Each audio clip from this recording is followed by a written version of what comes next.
Hey diddle diddle, the cat and the fiddle, the cow jumped over the moon. The little dog laughed to see such sport, and the dish ran away with the spoon. Now, that is a centuries-old nursery rhyme that I did not believe for the longest time. I just want to talk about cows a little bit, okay? I did not think cows had that kind of ability to leap and jump over the moon. I didn't, until 2 weeks ago. Listen, 2 weeks ago, not that they can jump that high, but cows are more talented than we think. 2 weeks ago, I was driving up Highway 6 with my wife Chrissy, and we were on our way, going through College Station. It's been that tough of a year, really?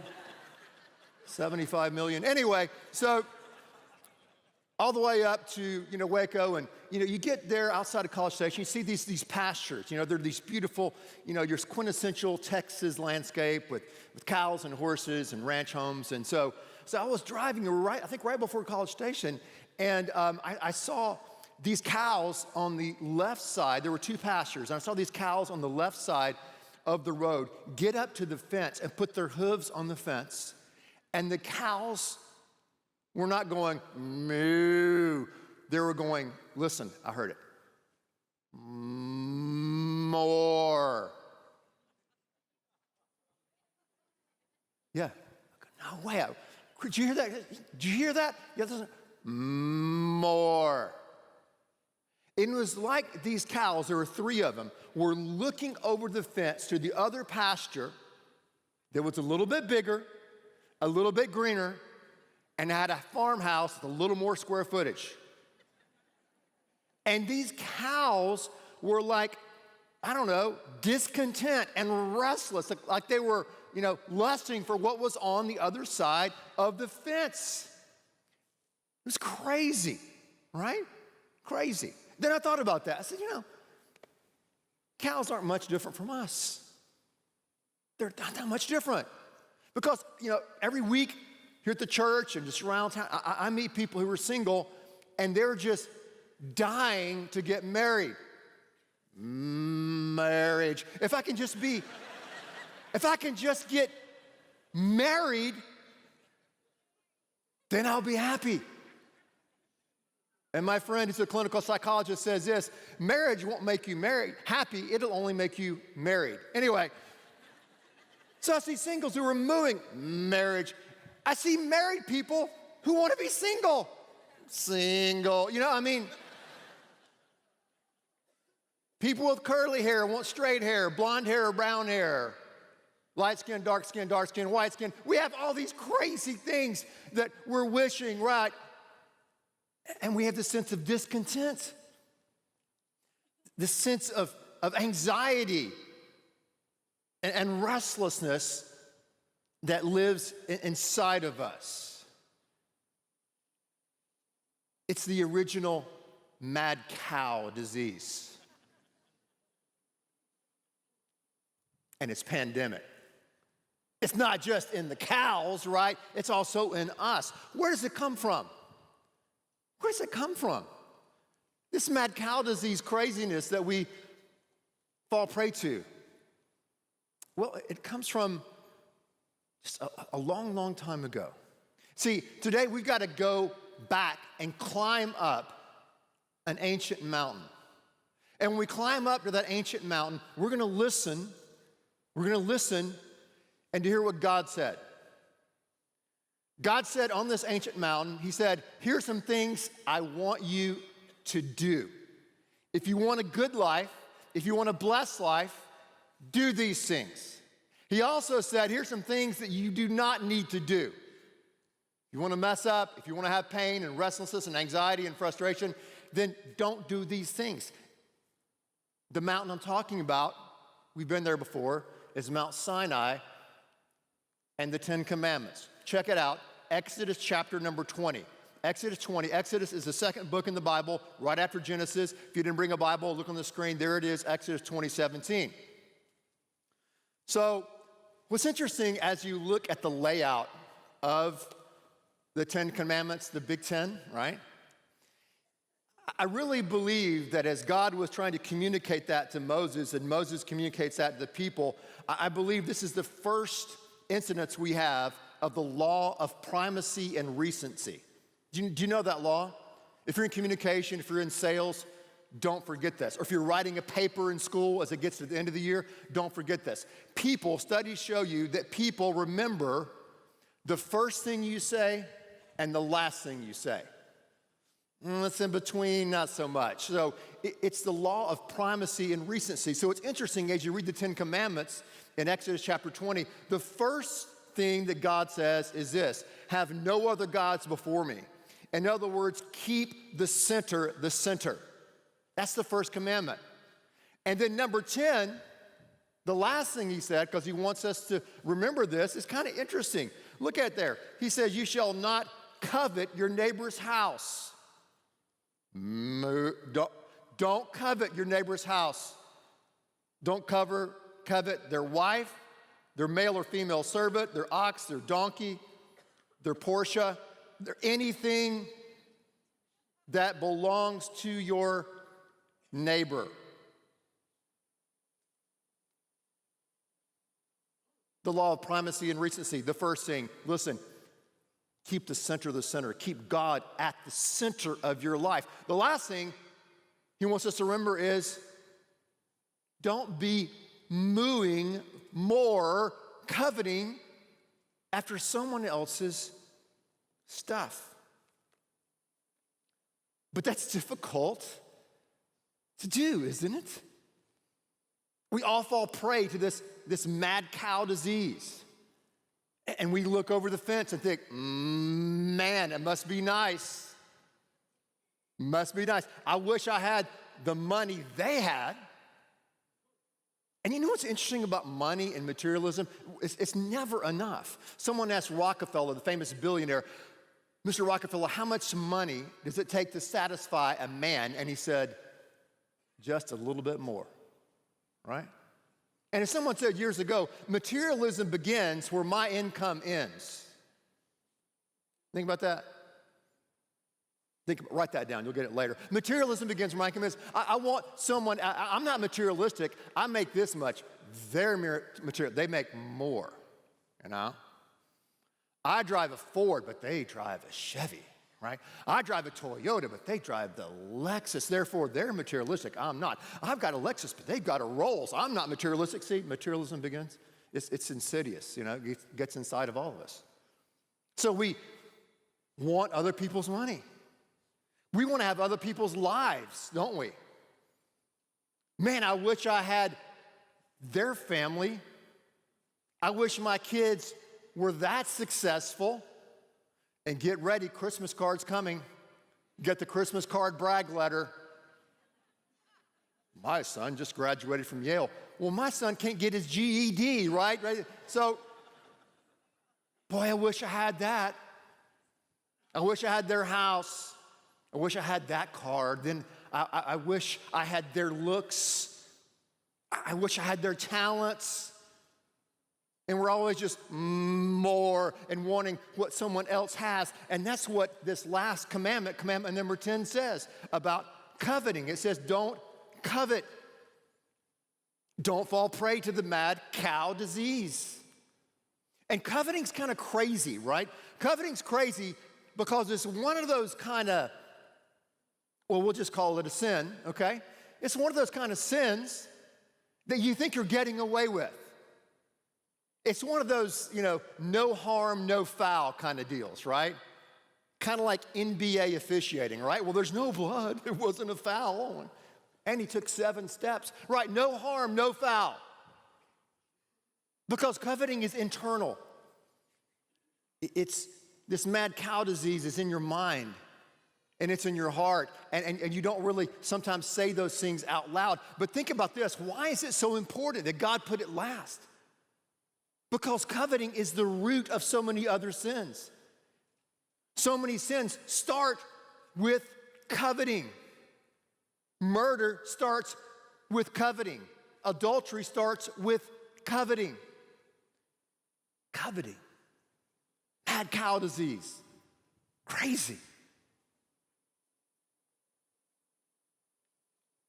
One of my mentors put it this way. He said, coveting turns to desire, and it turns desire into necessity, and necessity becomes an obsession. Either to have more, or to have what someone else has. Now, here's the dealio. Someone, as you look over in their pasture, as you look over into their life, they may have a better life than you have right now. They may have more stuff. They may have a better family, whatever. They may have better health in their life right now. No doubt about it, okay? But desiring that, grasping for something that's not yours, it's not your grass, it's not your pasture, it's not your life, is incredibly, incredibly destructive. And leaves us with that sense of anxiety and disillusionment, and it can cause anger and resentment. I read a book years ago by the famous French atheist Voltaire, and he wrote a book called Candide. And Candide is a satire, and in this book, Voltaire is reacting to another philosopher, Leibniz. Leibniz said he believed we lived in the best of all possible worlds. So Voltaire wrote this satire, he wrote it in a few days to counteract this view that this world is just hunky-dory. So Candide is the main character in the satire, and Candide leads this very sheltered life. He lives in the great, beautiful green pasture in the big old farmhouse, and he's got it all. I mean, this is Candide. And in this brief little novel, the satire, everything unravels for Candide, and he sees just war, and he sees pillaging, and he sees destruction, and he sees death, and he sees torture. I mean, he just gets taken on a brutal ride. And this hyper-optimistic, hey, it's all good, bro, everything works out. I mean, Voltaire just destroys that, right? And at the end of this book, the last sentence is just kind of like, it was a little bit disappointing. I'll admit it was a little disappointing. But as I thought about it, I thought, that's kind of pretty wise. I kind of like the ending of that book. Because the last sentence of the book, Candide, the character, said, let us cultivate our garden.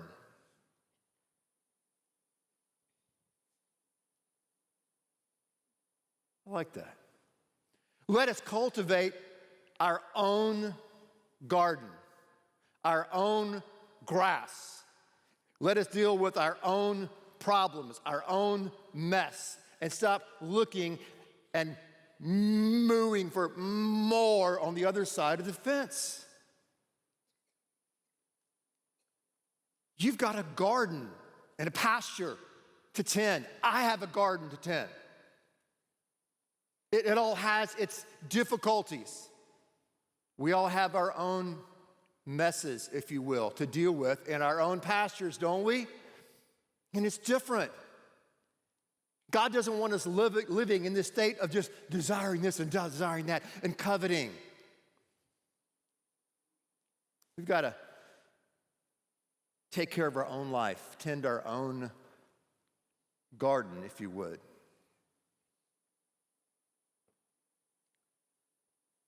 Look what the Bible says about the cure, okay?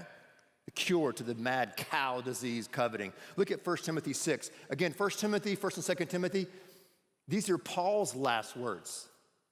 Primacy, recency, these are his last words. What does he say at the end of 1 Timothy?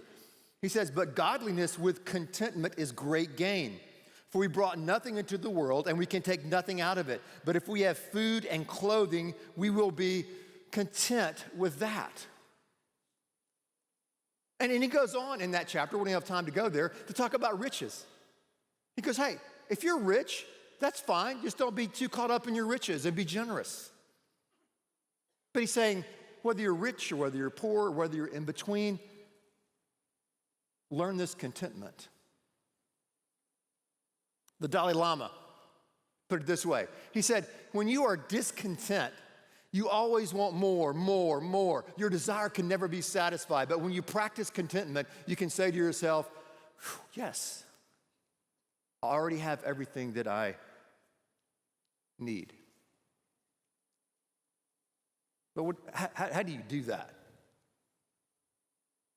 I'm not going to look to the Dalai Lama, if you would, for the solution, but he's doing a good job of diagnosing and pointing us to contentment. Paul says to practice contentment. Contentment is the antidote, it's the cure to the mad cow coveting disease that we so easily fall prey to. So what does that look like? You may want to write this down, okay? Write them down. Memorize them. How do we tend our own garden, our own life? What does that look like? Well, first of all, it looks like this.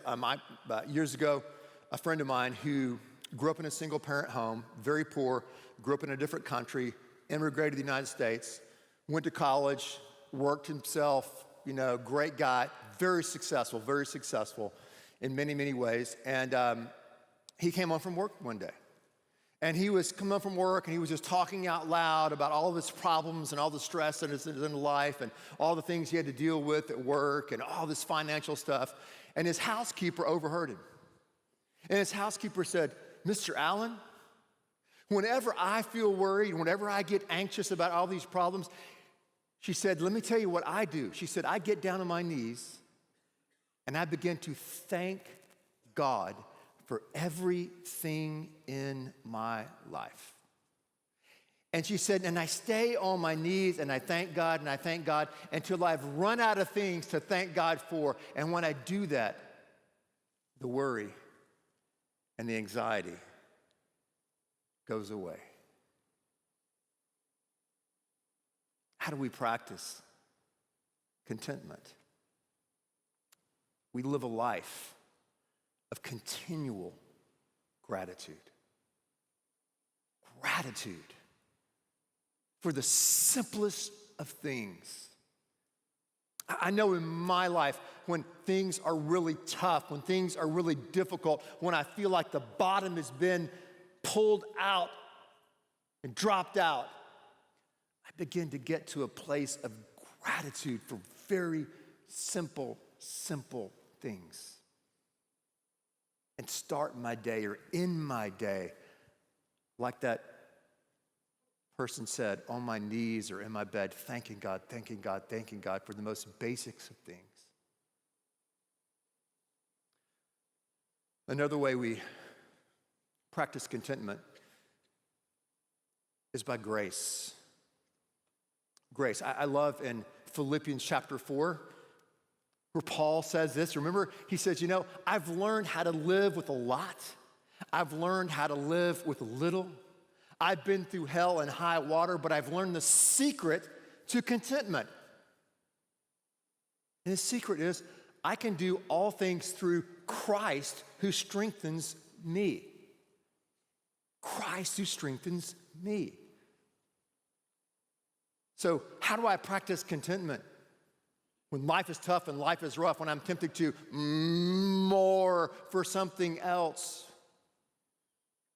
or not wanting to deal with the problems and the weeds and the mess in my own garden, I lean on Christ's strength, His power. I can make it through today, Sunday. I can make it through Monday, moment by moment, hour by hour, by looking to Him to give me strength. His grace, His never-ending, unending, inexhaustible, amazing grace. And then that grace works in our life. As we wake up tomorrow and tackle our problems at work, as we wake up tomorrow and deal with the stress of school and life and money and people and stuff, His grace empowers us and gives us a sense of grit.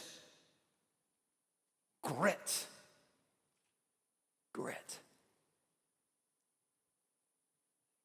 To make it through anything in life, to achieve anything in life, to follow God the way we need to follow God, we have to allow His grace to produce a sense of grit, a sense of endurance, a sense of perseverance inside of us. Got to have the grit. How do we deal with mad cow disease and mooing and wanting? Boom, with contentment, gratitude, grace, and grit. Because you know what? Life is a long, difficult climb. And no matter who you are, whether you're a person, a cow, talking cow, you got to have grit. You got to have it. Pray with me. Father, I thank you that, Lord, you meet us where we are, right here in the midst of real life, right here in the midst of the complications of our garden and our grass and our pasture and mad cow, or you meet us right there on the frozen, cold, snowy mountainside as we're trying to climb our way and claw our way through life. God, we need you.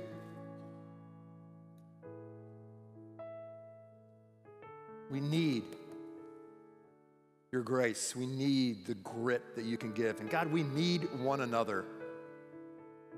God, life and this Christian life is a team sport. It is not a solo sport. So God, I pray right now for people, young people here, families here today, couples here today, single students here today. Say, hey man, I need to join this church because I want to climb with others. I want to climb with others. I want to build community here. So Lord, I pray for those who need to stand and come down front today and join this, your church, your community. God, others here, they are wondering where to start. Maybe they're coming back to you. They've wandered away. God, they want to begin that climb again. And God, you're leading them here. Lord, may they stand and come and walk down front today is our prayer. We ask these things in Jesus' name.